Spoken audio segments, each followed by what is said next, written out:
papuri sa kaitaasan, siya'y kapurihan ngayon at magpakailanman.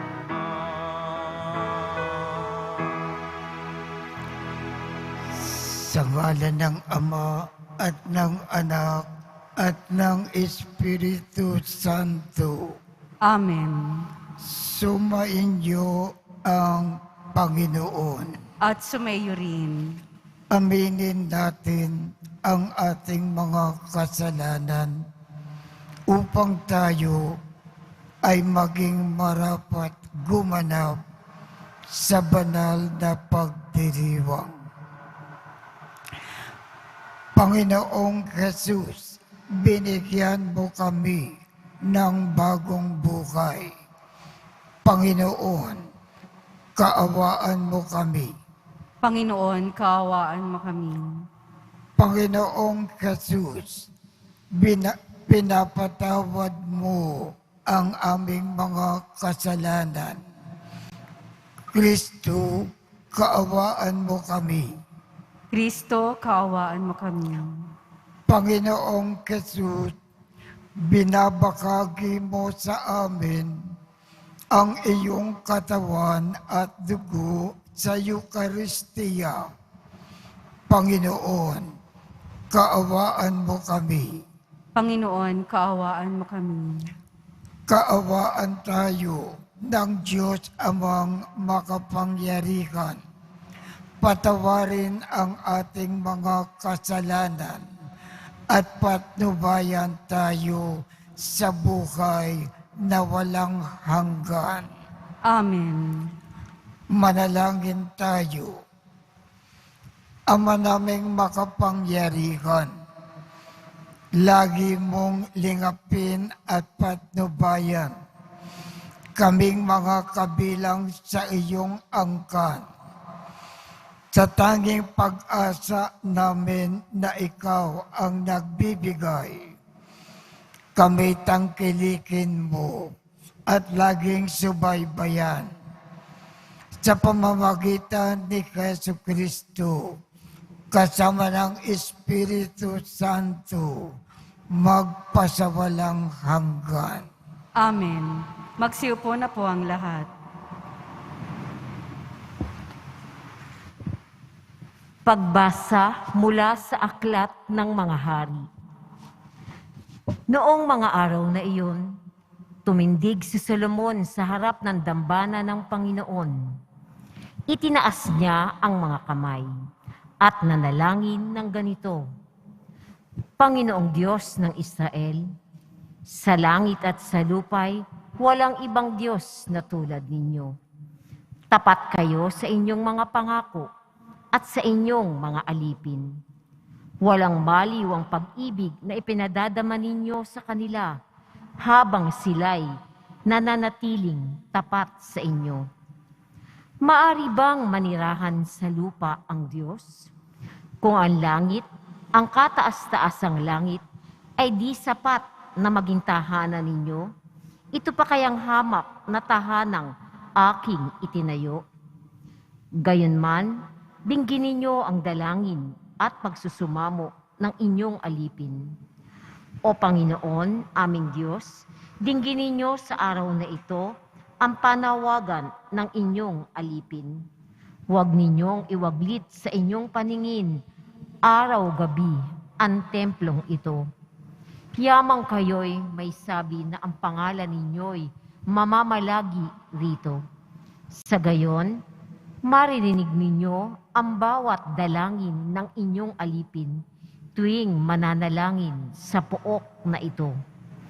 Dinggin ninyo ang inyong alipin at ang inyong bayan tuwing kami mananalangin sa lugar na ito. Dinggin ninyo kami buhat sa inyong luklukan sa langit at patawarin ninyo kami. Ang salita ng Diyos. Salamat sa Diyos. Ang templo mo'y aking mahal, Diyos na makapangyarihan. Ang templo mo'y aking mahal, Diyos na makapangyarihan. Nasasabik ang lingkod mong sa patio mo ay pumasok. Ang buo kong pagkatao'y umaawit na may lugod.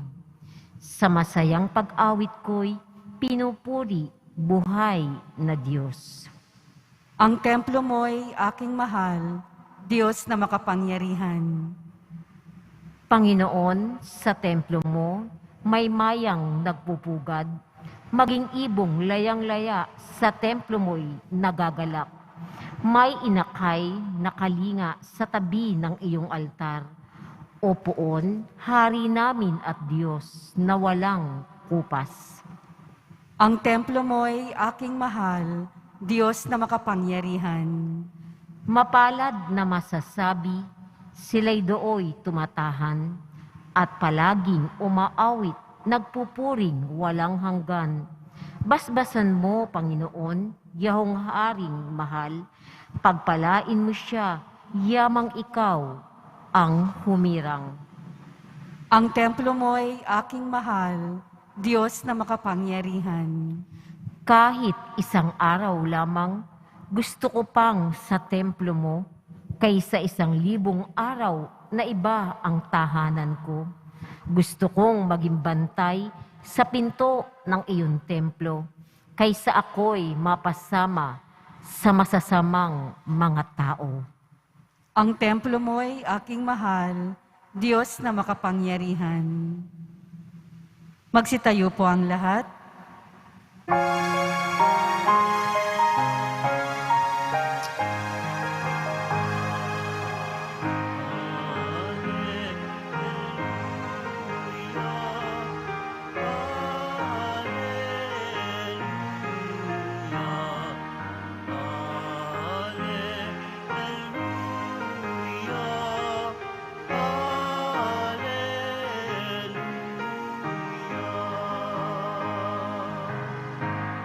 Sa salita mo akitin ang puso ko at loobin, nang ikaw ay aking sundin. Hallelujah, hallelujah.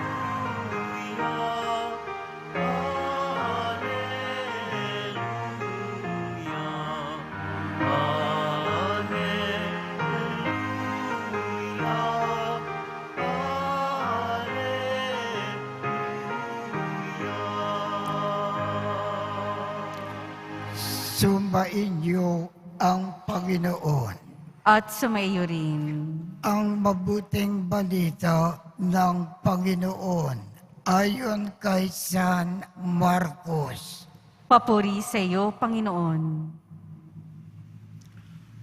Noong panahong iyon, may mga Pariseo at ilang eskriba na galing sa Jerusalem na lumapit kay Jesus. Nakita nila na ang ilan sa mga alagad ni Jesus ay kumain ng hindi muna naghuhugas ng kamay sa paraang naaayon sa turong minana nila. Ang mga Hudyo, lalo na ang mga Pariseo, ay hindi kumakain hanggat hindi nakapaghuhugas ng kamay ayon sa mga turong minana nila sa kanilang mga ninuno. Hindi rin sila kumakain ng anumang galing sa palengke nang hindi muna ito kinuhugasan.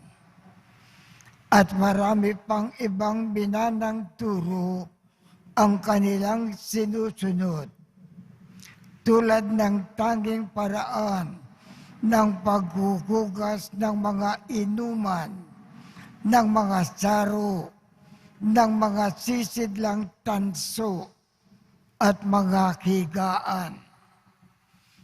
Kaya tinanong si Jesus ng mga Pariseo at mga eskriba, Bakit hindi sumusunod ang mga alagad mo sa mga turo ng ating mga ninuno?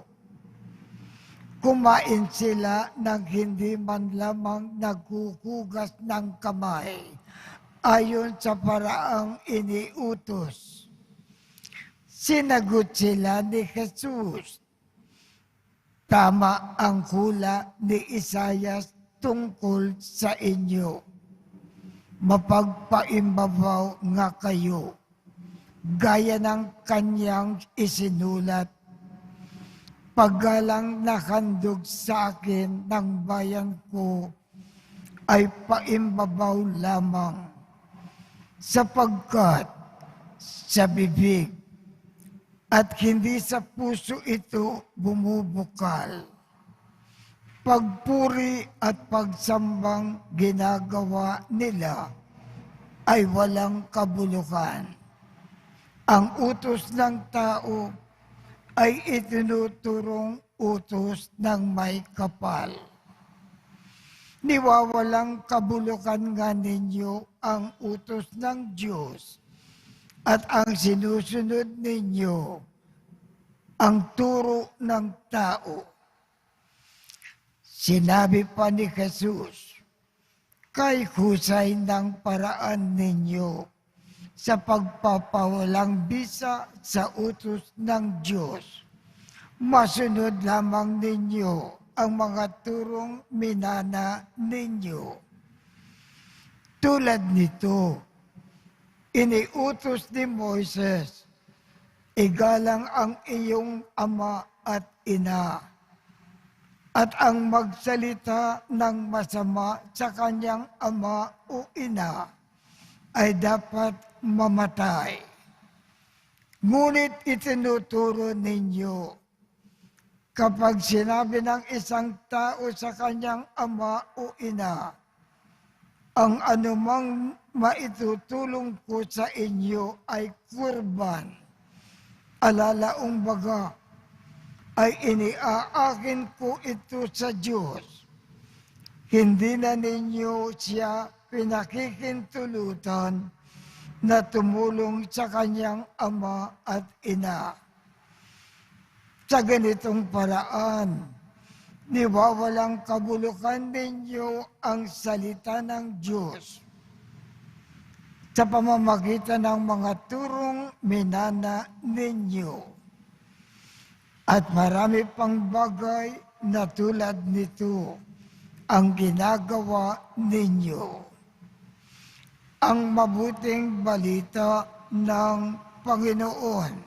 Pinupuri ka namin, Panginoong Hesukristo. Magsiupo na po ang lahat.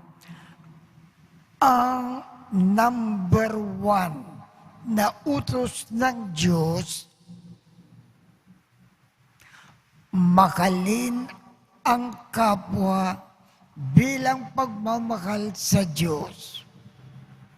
At bilang pagmamahal sa kapwa, laging maglingkod, laging magkawang gawa, laging gumawa ng mabuti, laging tumulong sa mga nangangailangan. Ito ang pinakaunang utos ng Diyos. Ang mga Pariseo, mga eskriba, hindi nila sinusunod ang utos ng Diyos. Pero sinusunod nila ng mahigpit ang utos ng tao. Ang utos ng tao sa mga Hudyo, laging ugasan ang plato. Laging ugasan ang tasa, saro, baso. Lahat ng binibili sa palengke pagdating sa bahay, laging hugasan. Bago kumain, maghugas ng kamay. itong mga utos ng mga tao, sinusunod ng mahigpit ng mga Hudyo, lalong-lalo na ang mga Pariseo at Eskriba. Pero ang utos ng Diyos na magmahal ng kapwa, hindi nila isinasagawa. Binibigyan nila ang halaga, ang utos ng tao, pero ang utos ng Diyos, binabaliwala nila. Dito sila binabatikos ng Panginoon. Dapat tayo, ang unang sundin natin ay ang utos ng Diyos. At pagkatapos, sundin natin ang utos ng tao. Ang mga Eskriba at mga Pariseo, binabaliwala nila ang anumang utos ng Diyos. Ang binibigyan nila ng importante ay ang utos ng tao. Hindi maganda ang kanilang pagsamba sa Diyos.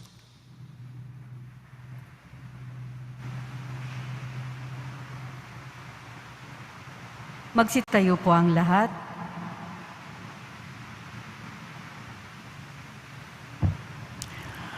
Walang saysay ang ating pagsamba kung hindi ito nanggagaling sa pusong tunay.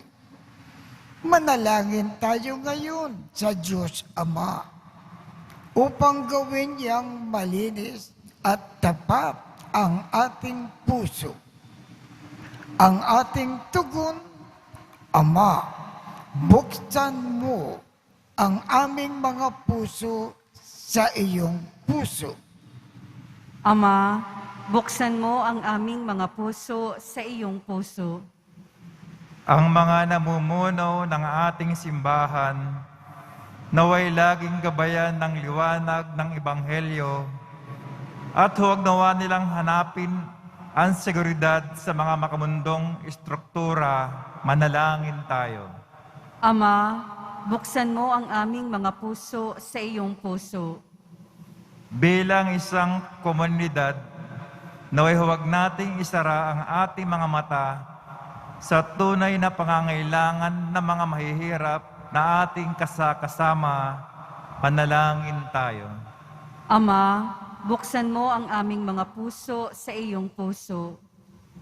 Ang mga may sakit, naway mapalakas sa kanilang kahinaan at mapalaya sa kanilang karamdaman. Manalangin tayo. Ama, buksan mo ang aming mga puso sa iyong puso. Ang mga kapatid nating pumanaw na ay magkamit nawa ng kapayapaan ng Diyos. Manalangin tayo. Ama, buksan mo ang aming mga puso sa iyong puso. Makalangit na Ama, likain mo sa amin ang tapat na puso upang amin ding makalin at igalang ang aming kapwa na iyong pinakakalagahan. Hinihiling namin ito sa pamamagitan ni Kristo na aming Panginoon. Amen. Magsiupo na po ang lahat.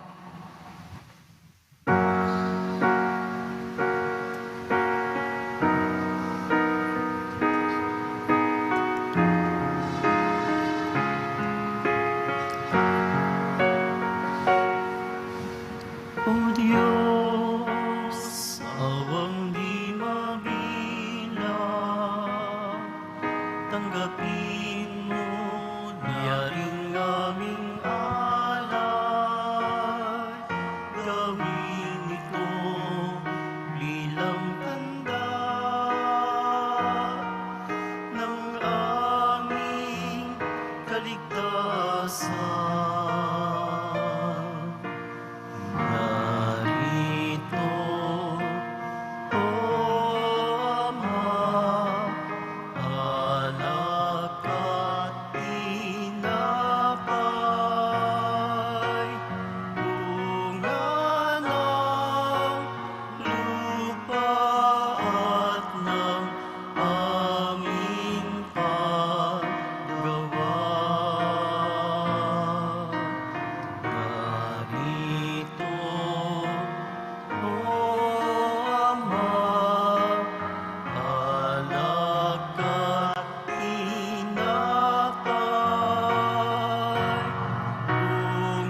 Magsitayo po ang lahat.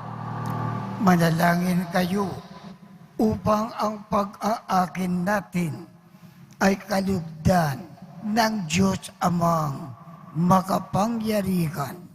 Tanggapin nawa ng Panginoon itong paghahain sa iyong mga kamay, sa kapurihan niya at karangalan, sa ating kapakinabangan at sa buong sambayanan niyang banal. Ama naming lumikha, ang pagkain at inumin na narito ay iyong ginawa upang mapalakas kaming mga maghihina. Ipagkaloob mo na ito ay aming mapagsalukan bilang pakikinabang sa buhay mo na pang magpakailanman sa pamamagitan ni Jesu Kristo kasama ng Espiritu Santo magpasawalang hanggan. Amen. Sumainyo ang Panginoon. At sumaiyo rin. Itaas sa Diyos ang inyong puso at diwa. Itinaas na namin sa Panginoon. Pasalamatan natin ang Panginoong ating Diyos. Marapat na siya ay pasalamatan. Ama naming makapangyarihan, tunay ngang marapat na ikaw ay aming pasalamatan sa iyong paglingap at kagandakang loob. Ang tao ay nilikha mo at pinangasiwa sa sansinuko. Sa kangad mo na siya ay iwastong lubos. Siya ay pinagdusa mo sa kanyang pagtalikod. Sa iyong paggiliw, iyong ipinakintulot na makabalik siya sa pamamagitan ni Kristo Jesus. Kaya kaisa ng mga anghel na nagsisiawit ng papuri sa iyo nang walang humpay sa kalangitan. Kami ay nagbubunyi sa iyong kadakilaan. Santo, Santo, Santo, Panginoong Diyos ng mga hukbo, napupuno ang langit at lupa ng kadakilaan mo, o sana sa kaitaasan. Pinagpala ang naparirito sa ngalan ng Panginoon, o sana sa kaitaasan. Magsiluhod po ang lahat. Ama naming banal, ikaw ang bukal ng tanang kabanalan. Kaya't sa pamamagitan ng iyong Espiritu, gawin mong banal ang mga kaloob na ito upang para sa amin ay maging katawan at dugo ng aming Panginoong Jesu Kristo. Bago niya pinagtiis ang kusang loob na maging handog, hinawakan niya ang tinapay, pinasalamatan kanya, pinaghati-hati niya iyon, iniabot sa kanyang mga alagad at sinabi, "Tanggapin ninyong lakat ito at kanin. Ito ang aking katawan na ikahandog para sa inyo."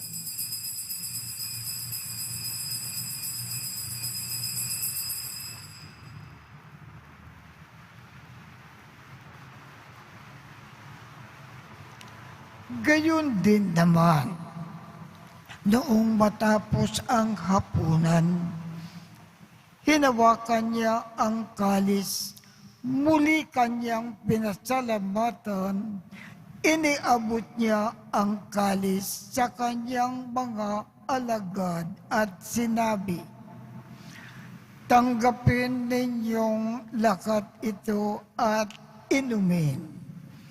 Ito ang kalis ng aking dugo, ng bago at walang hanggang tipan, ang aking dugo na ibubuhos para sa inyo at para sa lahat sa ikapagpapatawad ng mga kasalanan. Gawin ninyo ito sa pag-alaala sa akin.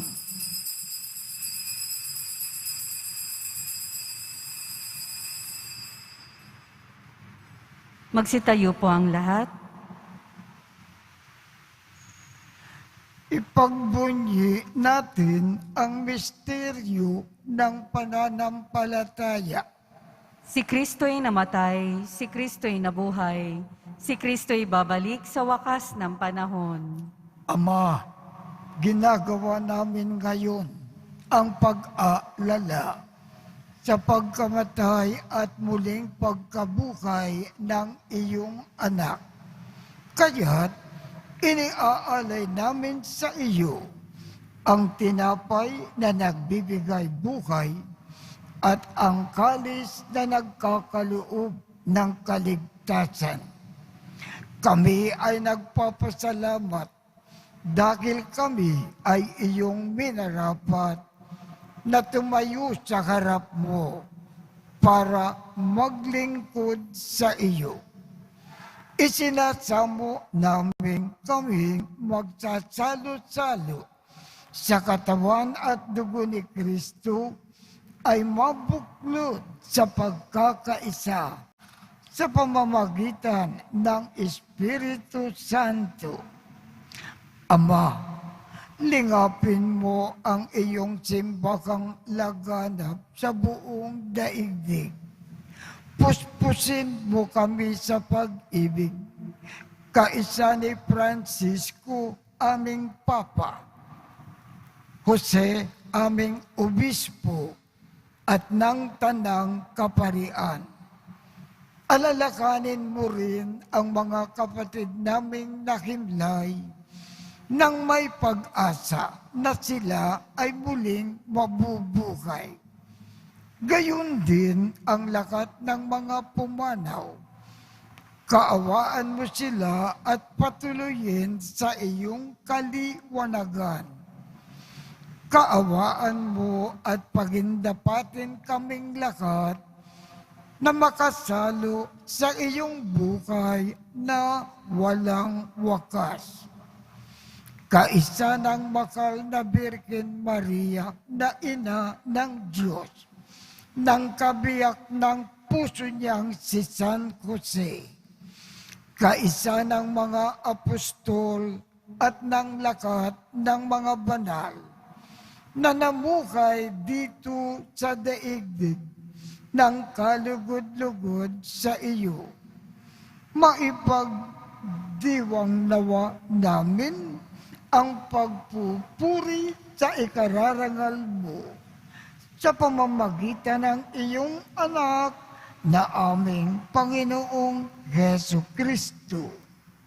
Sa pamamagitan ni Kristo, kasama niya at sa Kanya, ang lakat ng parangal at papuri ay sa iyo. Diyos amang makapangyarihan, kasama ng Espiritu Santo, magpasawalang hanggan. Amen.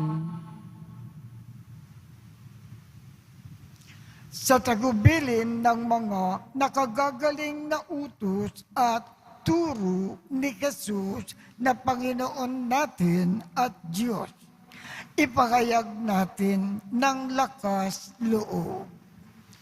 Ama namin, sumasalangit ka, sambahin ang ngalan mo, mapasa amin ang kaharian mo, sundin ang loob mo dito sa lupa para nang sa langit. Bigyan mo kami ngayon ng aming kakanin sa araw-araw at patawarin mo kami sa aming mga sala para ng pagpapatawad namin sa mga nagkakasala sa amin. At huwag mo kaming ipahintulot sa tukso at iadya mo kami sa lakat ng masama. Hinihiling namin, Ama, iadya mo kami sa lakat ng masama. Pagkalooban kami ng kapayapaan sa araw-araw iligtas sa kasalanan, at ilayo sa lahat ng kapakamakan. Samantalang aming pinananabikan ang dakilang araw ng pagpapakayag ng tagapagligtas naming si Hesu Kristo. Sapagkat iyo ang kaharian at ang kapangyarihan at ang kapurihan magpakailanman. Amen. Panginoong Hesu Kristo, sinabi mo sa iyong mga apostol, kapayapaan ang iniiwan ko sa inyo. Ang aking kapayapaan ang ibinibigay ko sa inyo. Tungkayan mo ang aming pananampalataya at huwag ang aming mga pagkakasala. Pagkalooban mo kami ng kapayapaan at pagkakaisa ayon sa iyong kalooban, kasama ng Espiritu Santo, magpasawalang hanggan. Amen. Ang kapayapaan ng Panginoon ay laging sumainyo. At sumaiyo rin. Magbigayan tayo ng kapayapaan sa isa't isa. Kordero ng Diyos na nag-aalis ng mga kasalanan ng sanlibutan, maawa ka sa amin. Kordero ng Diyos na nag-aalis ng mga kasalanan ng sanlibutan, maawa ka sa amin. Kordero ng Diyos na nag-aalis ng mga kasalanan ng sanlibutan, ipagkaloob mo sa amin ang kapayapaan. Magsiluhod po ang lahat. Ito ang kordero ng Diyos. Ito ang nag-aalis ng mga kasalanan ng sanlibutan. Mapalad ang mga inaanyayahan sa kanyang piging. Panginoon, hindi ako karapat-dapat na magpatuloy sa iyo, ngunit sa isang salita mo lamang ay gagaling na ako.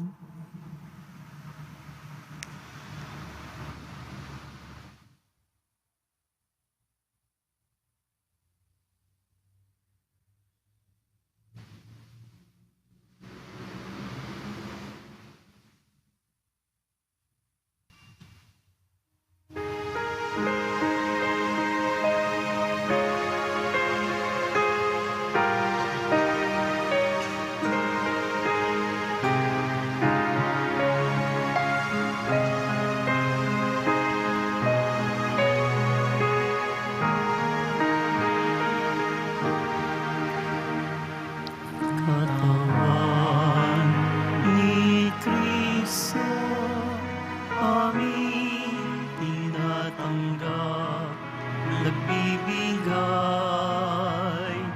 buhay, kaligtasan, ganap, dakilang kaloob na sa amin bigay.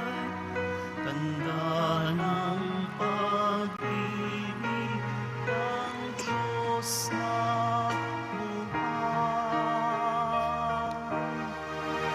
O sakramento banal na kahanga, papurihan natin at lahat ng bansa. O sakramento banal na kahanga, tanggapin natin buhay niyang biyaya. O sakramento banal na kahanga, papurihan natin at lahat ng bansa. O sakramento banal na kahanga, tanggapin natin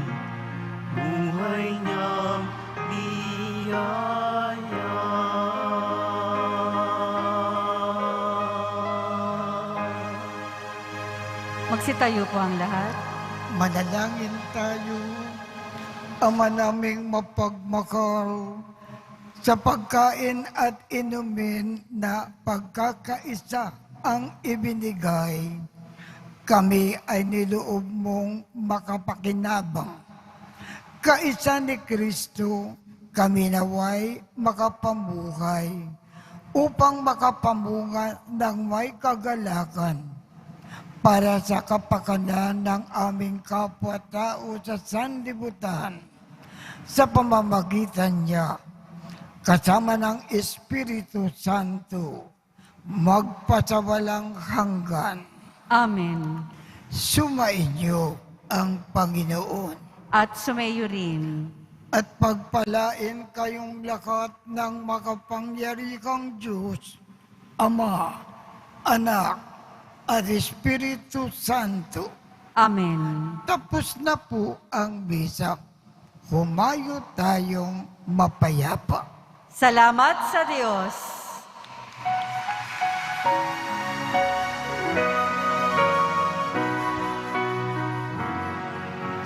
Padre Jesus Nazareno, sinasamba ka namin, pinipintuho ka namin, mahal mo ang aming buhay at kaligtasan. Sa Padre Jesus Nazareno, iligtas mo kami sa kasalanan. Ang krus mong pinamatayan ay sagisag ng aming kaligtasan. Nuestro Padre Jesus Nazareno, inarangal ka namin. Nuestro Padre Jesus Nazareno,